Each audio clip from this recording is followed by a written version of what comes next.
Dosa itu menghilangkan ketulusan. Dosa itu menyebabkan seseorang mempunyai tipu daya. Aneh. Secara langsung, nggak perlahan, secara langsung, dosa itu membuat kita menjadi kelihatannya sungguh-sungguh, padahal nggak sungguh-sungguh. Gereja harusnya transparan. Gereja harusnya saling hendaklah kamu mengaku dosa. Supaya apa? Nggak ada tipu daya. Dosa itu mengubah kita melalui 3 cara. Yang pertama, dosa mengubah posisi kita menjadi pusat. Bagaimana setiap orang yang berdosa selalu ingin menjadi pusat.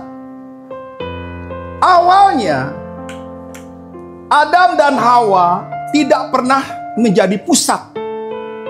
Adam adalah seorang pribadi yang menyembah Tuhan, membangun hubungan dengan Tuhan. Kejadian 2 ayat 4-5. Terjemahan IMB. Namun ular itu berkata kepada wanita itu, "Kamu sekali-kali tidak akan mati. Karena Elohim mengetahui bahwa pada saat kamu makan buah itu, matamu akan terbuka dan kamu akan menjadi seperti Elohim, yaitu mengetahui yang baik dan yang jahat." Awalnya Hawa gak pernah menjadi pusat.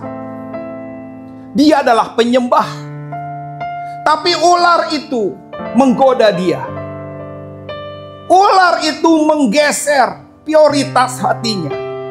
Ular itu membuat dia harus menjadi pusat. Supaya kamu bisa seperti Tuhan. Setiap kali dosa ada dalam jemaat, maka kerendahan hati tidak ada. Orang itu pasti ingin menjadi pusat. Dosa itu menggeser hati kita ingin jadi pusat. Problem dalam jemaat itu adalah ada orang-orang yang ingin jadi pusat. Beda dengan kekristenan. Kekristenan itu kebalikannya. Lihat Yesus merendahkan diri. Dia mengambil baskom. Dia membasuh kaki murid-muridnya. Itu pekerjaan hamba. Kekristenan nggak naik kuda perang. Kekristenan itu naik keledai. Yesus itu nggak pakai baju jirah. Yesus itu pakai baju hamba. Tapi kalau gereja ada orang-orang ingin jadi pusat, nggak bisa merendahkan diri. Gereja itu bukan siapa yang lebih tinggi, siapa yang lebih keren, siapa yang lebih menonjol, tapi siapa yang lebih merendahkan diri. Karena itu Yesus berkata, siapa yang ingin jadi terbesar harus jadi hamba. Siapa yang ingin terkemuka, dia harus jadi orang yang melayani. Siapa yang harus ingin dipakai oleh Tuhan, dia harus jadi kesat buat banyak orang. Karena itu coba perhatikan, problem gereja adalah siapa yang akan menjadi pusat. Harusnya gereja teladan orang-orang yang merendah hati, dimanapun kau berada. Baik kau di kantor, harus jadi orang yang rendah hati. Di rumah tangga, di pekerjaan, di sekolah, di kampus, harus jadi orang yang selalu rendah hati.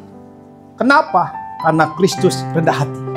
Yang kedua, dosa menjauhkan kita dari Tuhan. Itu aneh. Yang tadinya gampang berdoa, gak gampang lagi berdoa. Yang tadinya gampang masuk dalam hadirat Tuhan, gak lagi gampang masuk dalam hadirat Tuhan. Bukan Tuhan yang menjauhkan dirinya, tapi orang itu menjauhkan diri. Karena memang ada satu yang menghalangi di dalam. Kalau ada dosa, cepat beresin. Jangan tunda-tunda, jangan kubur. Namanya gereja itu bukan berbicara tentang besar kecil. Gereja itu bukan bicara tempat yang mewah atau tempat yang sederhana. Gereja itu bicara tentang banyaknya orang yang hidup dalam terang. Bukan banyaknya orang yang tinggal dalam kegelapan. Walaupun kita adalah orang-orang gereja, orang-orang pelayanan, bisa hidup dalam kegelapan loh. Karena ada dosa-dosa yang kita sembunyikan.